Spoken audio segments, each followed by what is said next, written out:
우리가 지금 그 모세를 부르신 하나님, 지난 2장 그 모세의 출생, 그리고 모세의 어린 시절의 그 나일강에서의 생명의 구원, 그리고 그의 부모의 신앙, 그리고 이제 그가 나이 40이 되었을 때 자기 동족을 돕고자 하는 마음.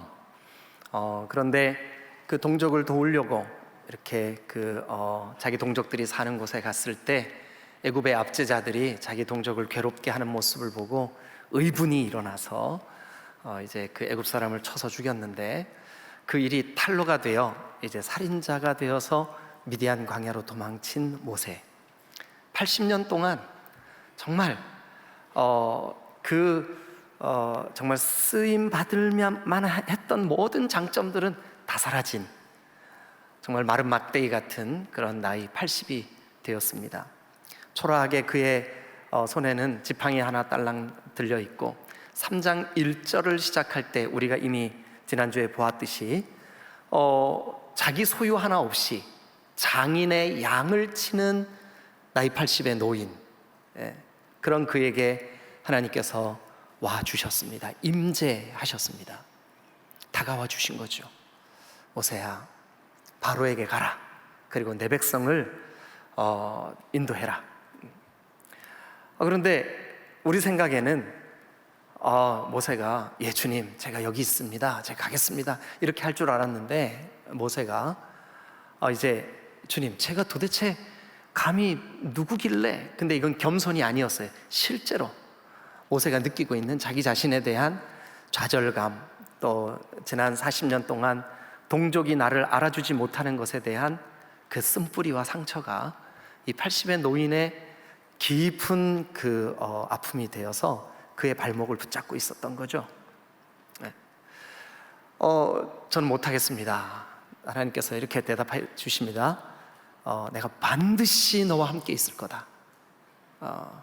그 얘기를 들으면, 야, 그렇구나, 나는 지금 패배했고 좌절했고 낙심했고 지금 마른 막대기, 내 손에 들려진 그 생명 없는 지팡이처럼 이렇게 메마른 존재가 되었는데, 우리 하나님이 함께 하시겠다고 약속하셨구나. 뭐 힘이 날 것 같아요, 그죠? 그래서 갈 것 같아.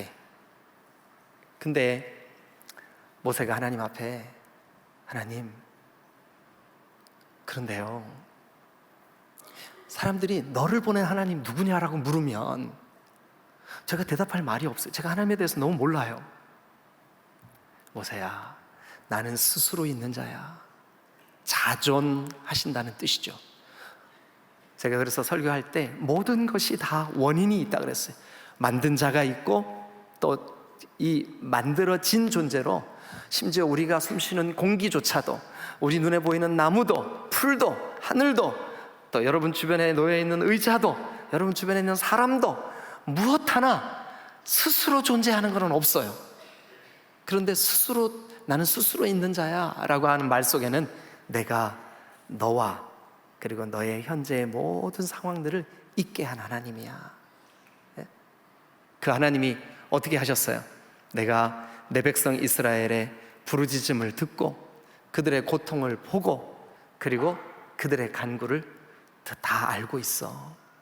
고통을 보고 듣고 알고 계시는 그 하나님, 스스로 계시는 하나님이라고 하는 말 속에 너무나 깊은 영적인 여러 가지 주님의 대답이 들어있다는 말씀을 드렸습니다. 이제 그 정도 됐으니까, 야, 모세가 이제 가겠구나, 이런 기대가 있죠, 그죠? 그런데 먼저 여러분 이걸 기억하십시오. 그거는 모세 얘기고, 그건 모세 얘기고, 내가 목사도 아니고 선교사도 아니고 하나님이 나를 부르신 적이 없잖아, 이렇게 생각하시는 분들이 계실까봐 제가 말씀을 드립니다. 여러분, 우리가 예수님을 믿으면서 예수님이 나의 구주시고 예수님의 그 피로 나를 값을 주시고 대속하셨다면 우리는 하나님의 자녀들입니다. 근데 하나님의 자녀로서 우리가 살아가야 될 삶의 태도는 뭐냐 하면, 하나님의 나라, 하나님의 통치가 여러분들 삶에 이루어져야 될 줄로 믿습니다. 그러면 여러분, 하나님의 통치를 받는 삶이 어느 영역이든 간에 우리 모든 영역이 하나님의 통치를 받아야 되잖아요, 그죠? 그러니까 학생은 학교에 가는 게 하나님의 부르심이에요. 그렇게 믿으시면 크게 한번 아멘. 예, 여러분들이 직장이 하나님이 여러분들을 그 직장에서 내가 너를 통치할 테니 너는 내 백성으로서의 삶을 살고 나의 영광을 드러내. 거기가 바로 하나님의 부르심이에요. 가정에서 가장으로, 아버지로 여러분들을 다 부르셨어요. 어머니로, 아내로 여러분들 다 부르셨어요. 종종 어떤 분들은 나의 존재감이 없어요. 나는 하나님이 부르신 적도 없고 나는 아무것도 아닌가 봐요. 그런데 한번 가만히 생각해 보세요. 여러분, 그렇게 느끼고 있는 당신의 그 손길, 당신의 섬김, 당신의 그 헌신을 가장 필요로 하는 당신의 배우자에게 당신 없으면 안 돼요. 그러니까 우리는, 그거는 내 생각이지, 나는 쓸모없는 존재야, 나는 이렇게 뭐 존재감이 없어. 여러분, 하나님은 저와 여러분들을 오늘 그리스도 예수 안에서, 아니 그리스도 예수 안으로 여러분들의 각자의 삶의 자리로 하나님이 부르신 줄로 믿으시기를 축원합니다. 이 소명의식을 우리가 가지고 있어야 돼요. 교회에서 여러분 다 목회자겠습니까? 다 선교사겠습니까? 아닙니다. 여러분들이 선교사님을 위해서 동역하는 기도의 일꾼으로 하나님 부르신 거예요. 그런 의미에서 한 번만 따라합니다. 주님, 저를 불러주셔서 감사합니다. 믿으시면 아멘. 아멘. 옆 사람한테도 얘기 좀 해주세요. 주님이 당신을 부르셨습니다. 얘기 좀 해주세요. 자, 그런데 오늘 이제 모세가 그 정도 변명했으면 이제는 주님 제가 가겠습니다 이렇게 할 것 같아요. 그죠? 그러면 우리 4장 모세의 그 다음 행동, 그 다음 말, 그 다음 변명, 어떤 변명을 하는가 한번 같이 살펴보도록 하겠습니다. 4장 1절 다 같이 한번 읽겠습니다. 시작. 모세가 대답하여 이르되 그러나 그들이 나를 믿지 아니하며 내 말을 듣지 아니하고 이르기를 여호와께서 내게 나타나지 아니하셨다 하리로다. 네, 여러분 보세요. 지난주에 우리는 이미 하나님이 모세야 내가 반드시 너랑 같이 있을게, 나는 스스로 있는 자야, 이렇게까지 대답을 해주셨는데 오늘 보세요. 4장 1절에 이렇게 돼 있습니다. 모세가 하나님께 대답합니다. 그의 첫 마디가 뭐예요? 내가 반드시 너랑 같이 있을게, 나는 스스로 있는 자야. 그런데 모세는요, 자, 모세의 대답만 한번 여러분 그 문장에서 모세의 대답만 한번 읽어보세요. 뭐라고 시작해요? 그러나 사람들이 내 말 안 들을 건데요, 사람들이 내 말 못 믿을 건데요, 사람들이 하나님이 너에게 나타나지 않았다 그럴 건데, 틀림없이 그럴 거예요. 여러분, 모세가 왜 그렇게 생각하고 있었을까요? 모세는 지금 지난 40년 전 자기가 여기 미디안 땅에 도망오게 된 원인, 그 동기, 살인자가 되었던 그때, 여러분 동족조차도 자기를 거부했던 그 사건을 잊지 않고 있는 거예요. 내 백성조차도 나를 인정하지 않는데, 내 백성조차도 내가 살인한 그 일을 약점으로 잡고 너도 나를 죽이려고 그러느냐? 그렇게 반발하는데, 하나님이 나를 보내셨다 한들 저들에게 갔을 때 저들이 나를 믿겠습니까? 이스라엘 백성들이 나를 지도자로 인정하겠습니까? 그거거든요. 참 답답한 노릇이죠. 네? 모세야, 내가 반드시 너랑 같이 있을게. 그러나 주님, 그들이 나를 안 따를 거예요. 모세야, 나는 스스로 있는 자예요. 그러나 그들이 나를 안 믿을 거예요. 그들이 나를 거부할 거예요. 그러니까 반복적으로 모세의 대답은 한마디로 요약하면 이거예요. 못하겠습니다. 안 되겠습니다. 이것도 안 되겠습니다. 저것도 안 되겠습니다. 이것도 안 되겠습니다. 우리나라 사람들이 잘 사용하는 말에 핑계 없는 삐리리가 없다. 그 삐리리가 뭘까요? 핑계 없는 무덤은 없습니다. 근데 모세가 그랬어요. 자, 그럼 이제 여러분들이 만약에 입장을 바꿔놓고 하나님 입장이라면 그렇게까지 내가 반드시 너랑 같이 있을게, 나는 스스로 있는 자야, 이렇게까지 대답해 주시고 이렇게까지 설명까지 해주시고 3장 내내 그 설명들로 가득 차 있는데, 또 모세가 이렇게 그렇지만 저 못하겠는데요, 이렇게 할 때 어떻게 하실래요? 예끼로 막 꿀방 꽝 이렇게 하시겠죠, 그죠? 그런데 하나님 그렇게 하시지 않으셨어요. 어떻게 하시나 한번 우리 같이 볼까요? 자, 2절 시작. 여호와께서 그에게 이르시되 내 손에 있는 것이 무엇이냐? 그가 이르되 지팡이니이다. 여러분, 이제 여러분 가지고 계신 성경의 지팡이에다 동그라미 한번 쳐보세요. 여러분, 이 지팡이는 마른 막대기입니다. 마른 막대기. 지팡이가 되려면 일단 원줄기에서 나무가 잘려 나와야 지팡이로 쓸 수가 있어요. 여러분, 지팡이는 마른 막대기, 쓸모없는 거, 언제든지 이 지팡이는 교체할 수가 있어요. 마음에 안 들면 버려버리고 다른 지팡이로 짚을 수가 있어요. 그러니까 사실 모세는 지난 40년 광야에서 장인의 양을 치고 패배감과 아주 짓밟힌 자존감으로 상처 속에 살아오면서 자기 속에 이 지팡이가 들려있다는 사실조차, 이거 아무것도 아니니까 들려있다는 사실조차 생각을 못하고 살아왔어요. 그런데 마치 이 지팡이는 모세를 상징적으로 보여주는 것 같지 않으세요? 나이 80에 아무것도 할 수 없는 노인. 여러분, 우리도 때때로 하나님이 우리에게 얘야, 너 디딤돌 교회 기도 사역자가 되면 좋겠어. 선교사님들을 위해서 중보기도 하는 자리에 있지 않을래? 이렇게 핑계대는 거죠. 제가요, 지금은 바빠서 못하고요, 지금 애가 어려서 못하고요, 지금 직장이 늦게 끝나서 못하고요, 이것도 못하고요, 저것도 못하고요. 여러분, 성경에 구약과 신약에 각각 하나님이 정말 기뻐하시는 두 사람이 있어요. 정말 이거는 객관적으로 누구나 인정해요. 구약은 누구를 하나님이 진짜 너무너무 좋아하시냐면 학계예요. 학계. 왜 그러냐 하면 무슨 말만 하면 제가 할게요. 제가 할게요. 힌트를 드렸으니까 신약에서는 누구를 하나님이 제일 기뻐할까요?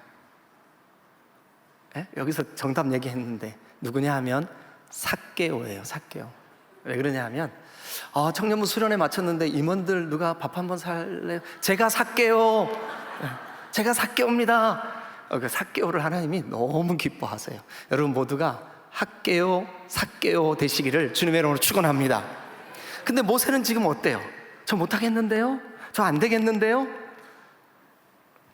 하나님께서 질문하십니다. 모세야, 네 손에 있는 거 뭐냐?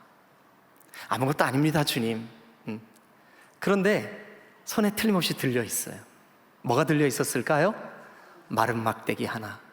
우리 성경에는 거창하게 지팡이 이렇게 돼 있지만 사실은 쓸모없는 마른 나무 막대기.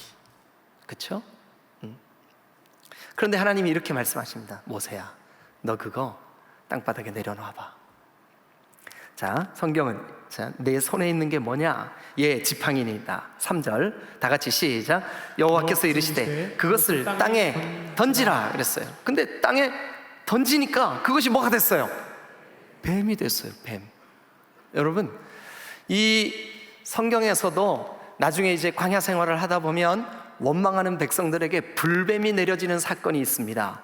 애굽이나 그리고 미디안 광야나 이런 곳에서 사는 뱀은 굉장한 맹독성 뱀이 대부분입니다. 우리나라에 있는 이거 독사 이 정도 수준이 아닙니다. 한번 물리면 즉각적으로 그 독 때문에 사람이 죽는 그런 아주 맹독성의 뱀들이 그 주변 나라에는 서식하고 있어요. 그런데 뱀이 됐어요. 모세가 40년 동안이나 광야에서 양을 치면서 얼마나 뱀을 여러 번 만났겠습니까? 뱀을 보자마자 얼른 피했겠죠. 왜냐하면 무서우니까. 그래서 얼른 피합니다. 3절 끝에 보니까 뱀 앞에서 피하매. 4절 시작. 여호와께서 모세에게 이르시되 내 손을 내밀어 그 꼬리를 잡으라. 그가 손을 내밀어 그것을 잡으니 그의 손에서 지팡이가 는지라. 자, 4절을 읽으면서 여러분 그냥 읽으면서 그 본문 안에서 이거 좀 이상하다 발견하셨어요? 여러분 그 시골 출신들이 대부분이시죠, 그죠? 네. 그래서 시골에 대한 공감대가 있죠. 제가 시골 얘기해도 여러분 거부감이 전혀 없죠. 저는 어릴 때 우리 마을에 진짜 뱀이 많았어요. 진짜 뱀이 많았어요.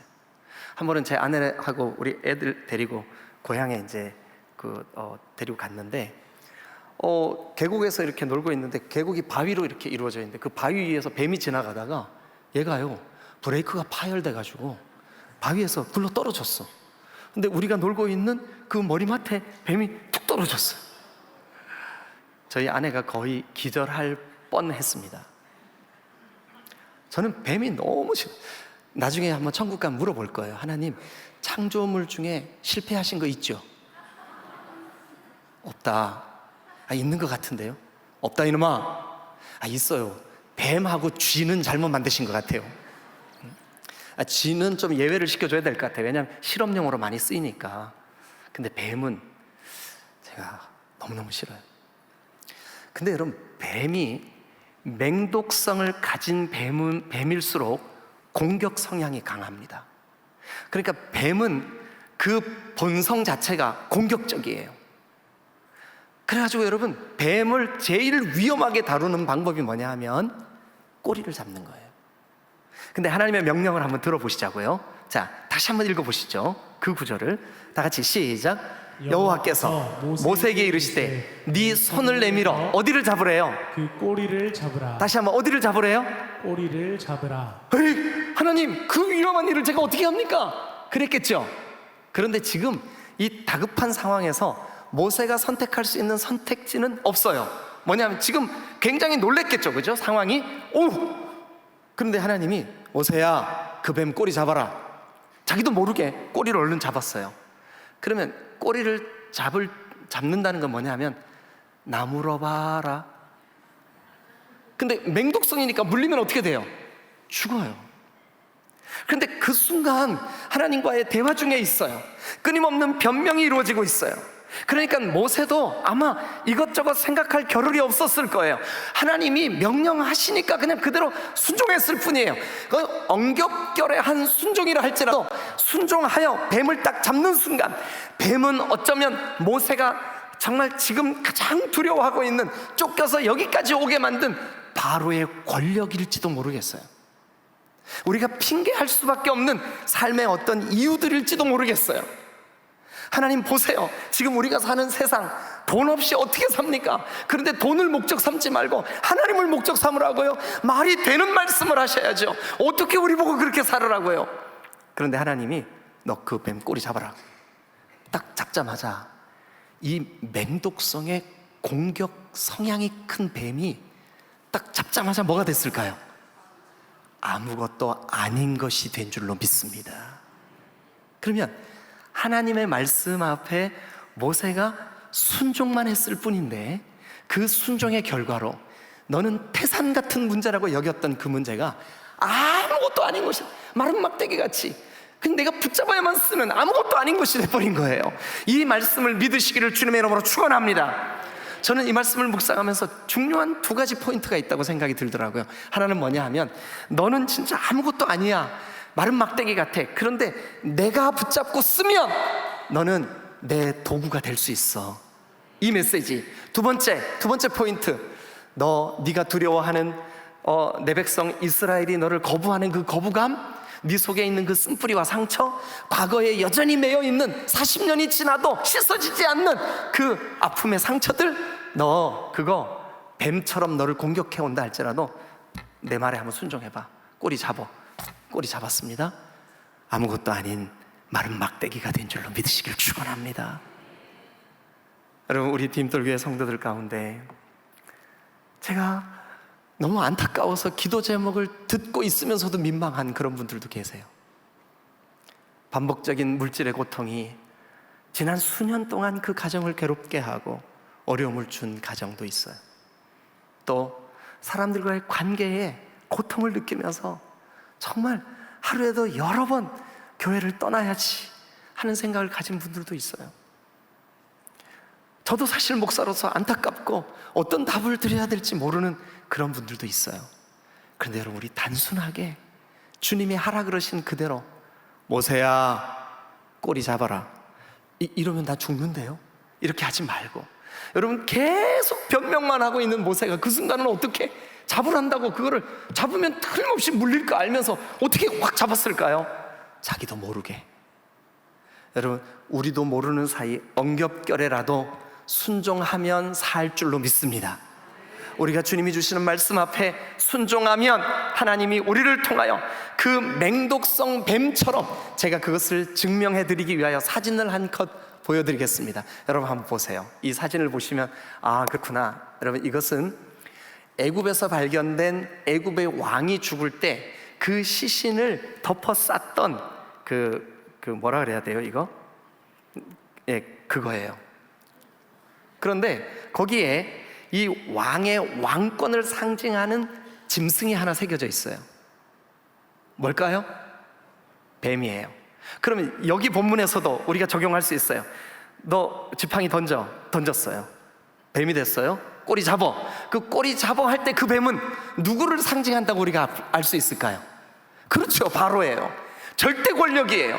그 권력이 나를 죽게 만들 텐데요, 우리를 죽게 만들 수 있는 그 힘, 그 환경, 그 현실, 여러분, 주님이 명령하신 대로 우리가 순종하여 붙잡으면 하나님은 아무것도 아닌 걸로 만들어 주실 줄로 믿으시기를 축원합니다.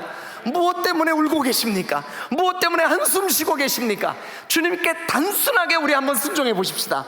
주님이 우리를 통하여 일하실 줄로 믿습니다. 이 정도 되면 아, 주님 이제 제가 갈게요. 그럴 것 같죠, 그죠?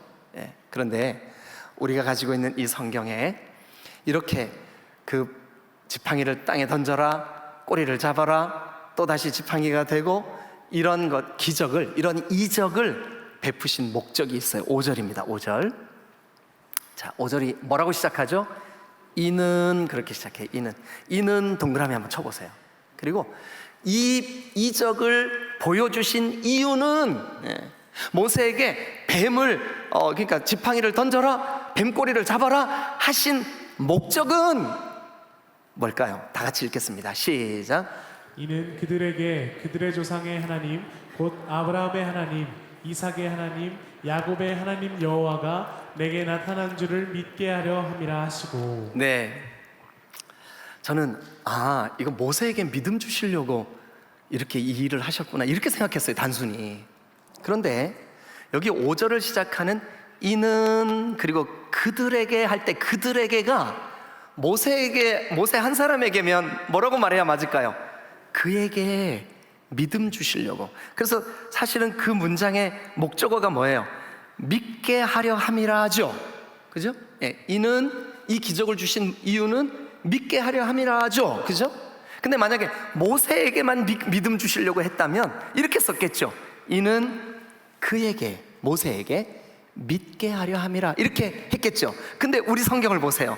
제가 이게 번역에 문제가 있나 하고 다시 살폈어요. 번역에 문제 없어요. 맞게 번역됐어요. 뭐라고 돼 있냐면 이는 그들에게. 그럼 그들이 도대체 누굴까? 여러분, 틀림없이 그들이 될 가능성은 세 그룹이에요. 하나는 지금 하나님으로부터 이 명을 받고 있는 모세를 믿게 하려 하시려고 이 기적을 보여주신 줄로 믿습니다. 은혜죠, 은혜. 그런데 여러분, 모세뿐일까요? 모세가 보냄을 받아 가서 만나야 되는 바로, 야, 네가 하나님 보냈다고? 어디 증거 있어? 바로 앞에서 또다시 이 지팡이가 뱀이 되게 하는 일을 앞으로 우리가 만나게 될 거예요. 그러니까 누구도 믿게 하려고요. 바로도. 물론 바로가 구원받는 믿음을 갖는다는 의미가 아니에요. 저 사람은 틀림없이 하나님이 보낸 사람이구나, 함께하는 사람이구나, 그것을 인식시키려고, 그것을 믿게 하려고. 여러분, 바로가 구원받았다 이렇게 이해하시면 안 돼요. 바로 구원 못 받았습니다. 여러분, 가룟 유다 구원 못 받습니다. 그러나 주님의 대속의 통로로는 쓰임받은 줄로 믿습니다. 똑같아요. 여러분, 이거 지금 바로조차도 하나님이라는 분이 계시는구나, 그분이 너를 보냈구나, 믿게 하려고 이 이적을 보여주신 줄로 믿습니다. 자, 그 다음 그룹이 또 누굴까요? 여러분, 모세 자신, 모세를 믿게 하려고, 또 모세가 가서 만나야 되는 바로가 믿게 하려고, 그 다음 또 누가 믿어야 될까요? 이 일이 순적히 이루어지려면 백성들이에요. 이스라엘 백성들. 자, 여러분, 그러면 그 백성들도 맞아, 저 모세는 하나님이 우리에게 보냈어, 우리가 저 모세의 말에 순종해야 돼 하는 거 지금 누가 주도적으로? 모세가 믿게 해야 돼요? 하나님이 그들에게 믿게 하실 거예요? 하나님이.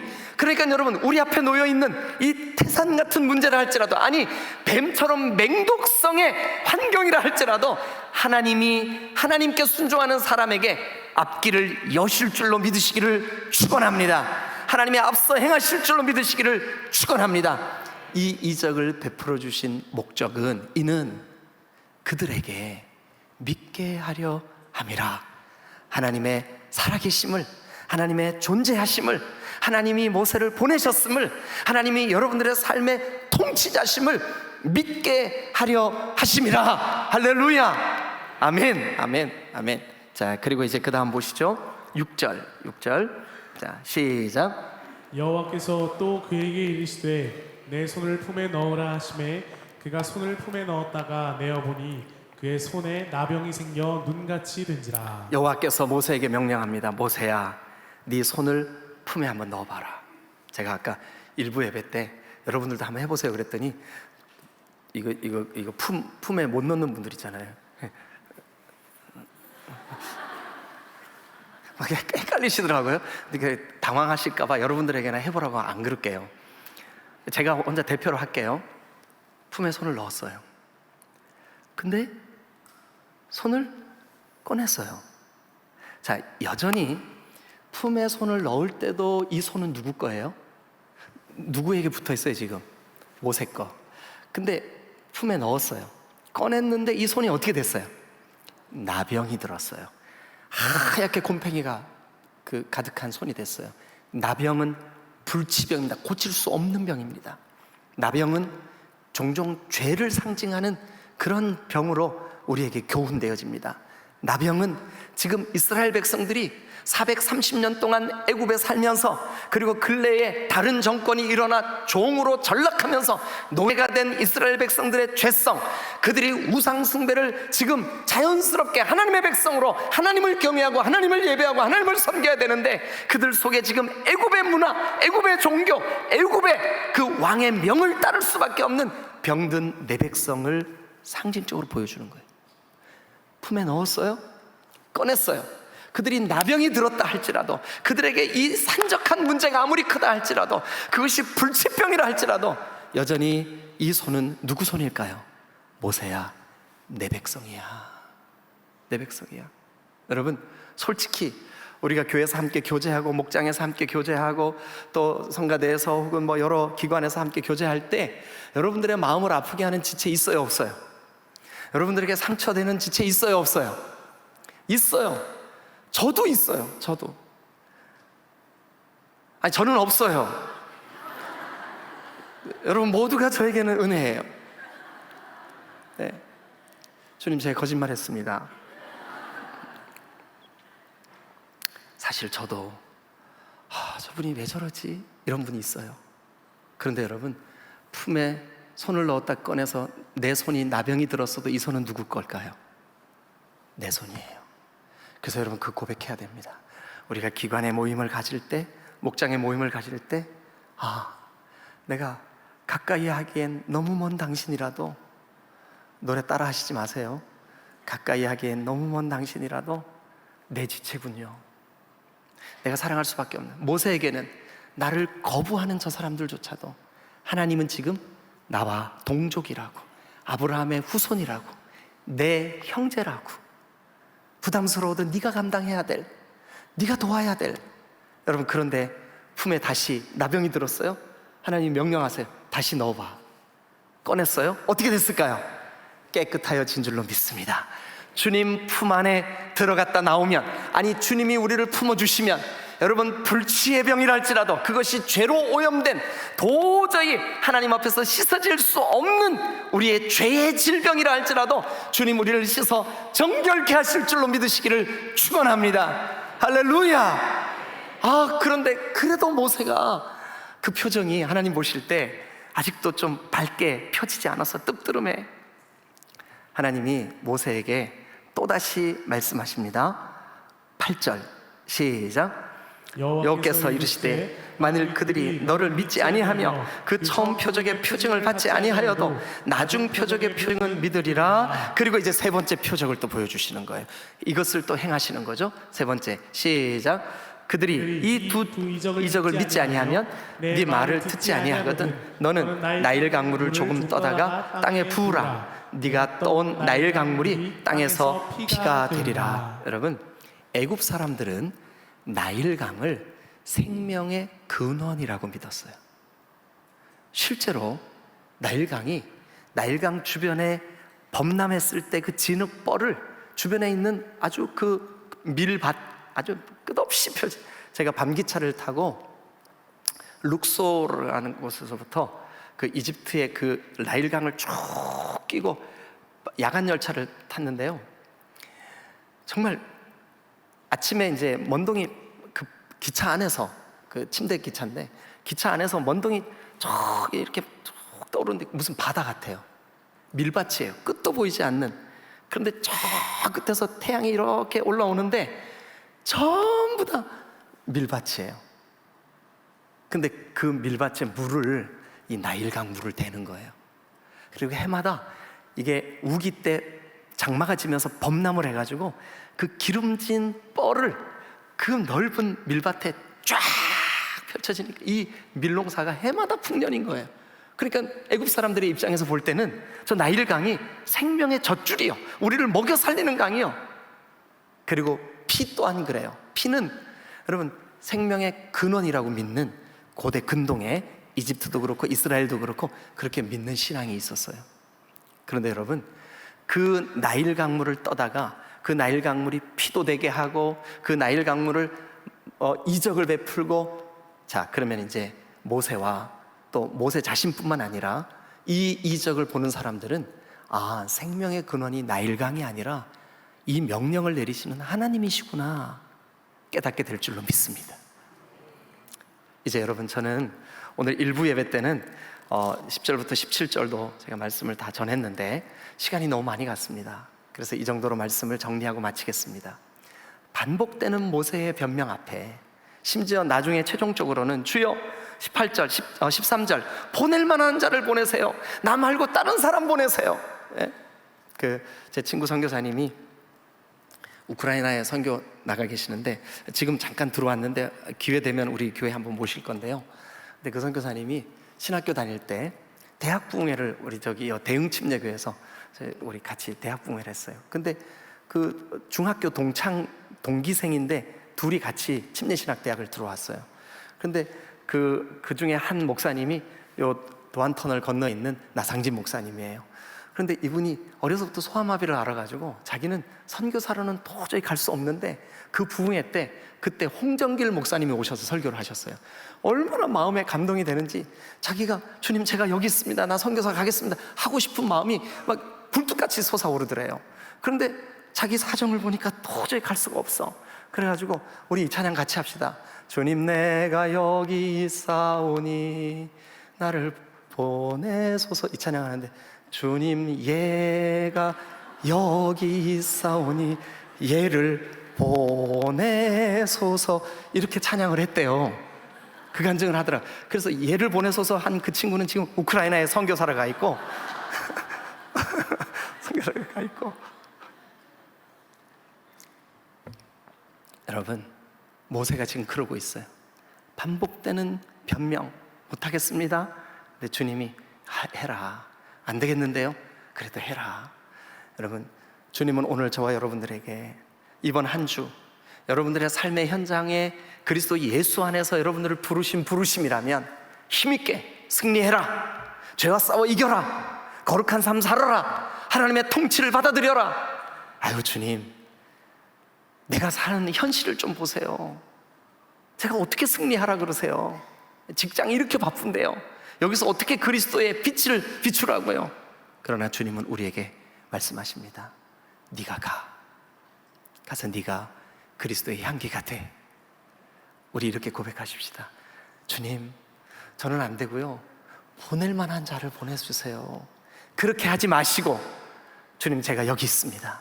이제 제가 순종하겠습니다.